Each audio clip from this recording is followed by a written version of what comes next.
Tales de Mileto pensaba que todo era agua. Aristóteles creía que todos los actos del ser humano tenían como fin la consecución de la felicidad. Nietzsche pensaba que toda acción humana tenía como propósito alcanzar el poder. Y Freud, el padre de la psicología, pensaba que el fin de todos los actos del ser humano era evitar la angustia. Es una bellísima forma de definir qué es la salud mental, máxime en una situación como la que estamos viviendo ahora con la pandemia. ¿Qué niveles de angustia tenemos los profesionales del área de la salud, los docentes, los estudiantes, las amas de casa, los políticos? ¿Cuáles son los niveles de angustia que estamos manejando ante esta situación? Cuando nosotros vamos a mirar las intervenciones que se desarrollan para promover la salud mental, es importante tener en cuenta dos encuadres. Por un lado, entender cuáles son los factores de riesgo.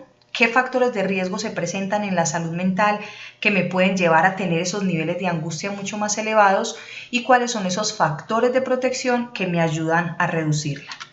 Haciendo una revisión de la literatura, nos encontramos que diversos autores han coincidido en los factores de riesgo que se presentan en una persona.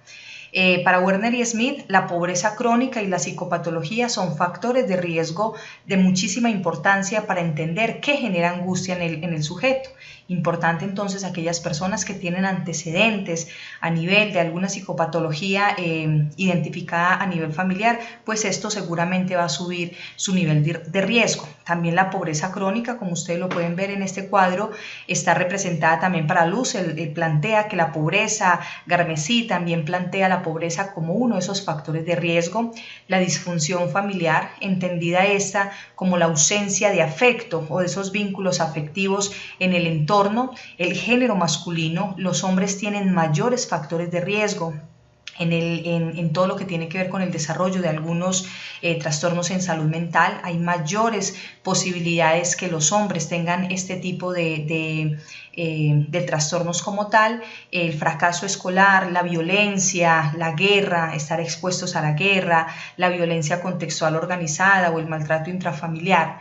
Si miramos, todos estos son factores de riesgo que están presentes en nuestros territorios. Estos factores de riesgo se le suma uno más, que es el temor al contagio, el temor a qué va a pasar, el temor a que la empresa o el negocio familiar pase por una quiebra económica. Todos estos son factores de riesgo que enfrenta una persona. ¿Cuáles son los factores de protección y qué son en los que nosotros nos centramos para potenciar a nivel del cuidado de la salud mental? Tenemos unos factores protectores externos y unos factores protectores internos. La resiliencia es la conjugación de estos dos factores. Cuando nosotros solamente hablamos de unos factores internos, podemos llegar a confundir un poco el concepto de la resiliencia y de la resistencia, porque esos factores internos son más desde esas habilidades del individuo, pero también hay unos factores protectores externos que son las relaciones familiares, afectivas, el apoyo de los cuidadores o de la red informal comunitaria que se tiene, los juegos, el deporte, las áreas de juego, las artes, familia, la comunidad. El Estado se debe convertir en un factor protector. Entonces, esta conjugación de estos dos, tanto los internos como los externos, son los que trabajamos desde el modelo de promoción de resiliencia. Entendemos entonces que la resiliencia es la capacidad, y como capacidad es importante identificar que se puede entrenar. La resiliencia se puede entrenar, la resistencia no se entrena. La resistencia es ese paquetico con el que vienen las personas a nivel del carácter, del temple, de la templanza, como lo llaman diversos autores.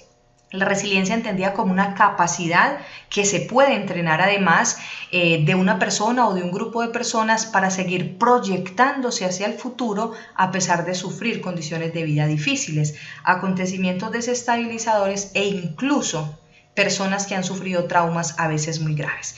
Entonces la resiliencia es aquella posibilidad de superar esas adversidades pero apoyados de un otro. La resiliencia exige el acompañamiento de un otro, ese otro que es una institución, que es el Estado, que es la familia. Nos hemos encontrado, por ejemplo, que en niños y niñas las mascotas también se convierten en esos tutores de resiliencia.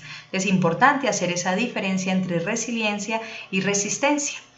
El modelo que nosotros desarrollamos desde la Facultad de Salud Pública y que está a disposición en el material que dejamos para ustedes en la guía de talleres psicosociales para promover la resiliencia en niños y niños particularmente, pero que puede transferirse y modificarse para otros grupos poblacionales, tiene como base, digamos, la apuesta de Grothberg, que es uno de los grandes teóricos a nivel de la resiliencia, también Wallin y Barudi, Stefan Van Stendhal, todos estos modelos que ellos plantean. Lo que se hace en este modelo que hacemos desde la Facultad de Salud Pública es unificarlo y plantear acciones concretas para entrenar la resiliencia.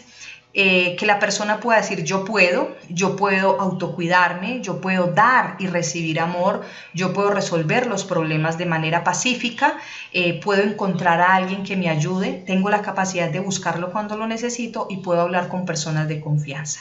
Yo soy una persona con habilidades de pensamiento crítico, creatividad, introspección, aptitudes y competencias, autoestima, capacidad de relacionarme con los otros a través de la asertividad social, humor, confianza, independencia, moralidad e iniciativa. Y yo estoy dispuesta y segura, en la guía que queda en el material para ustedes están descritos todos los talleres para educación emocional. Yo estoy dispuesta y segura en la medida en que puedo expresar esas emociones. Entonces hay formas de cómo tener esa regulación emocional, cómo puedo tener una comunicación asertiva de esas emociones. Entonces dejamos a ustedes el material para que pueda ser revisado y cómo se puede entrenar en el ámbito familiar, en el ámbito académico, en el ámbito pues de las escuelas y también en las pequeñas instituciones en las que ustedes están. Cómo nos entrenamos como tutores de resiliencia, pero también cómo podemos entrenar la resiliencia en otros.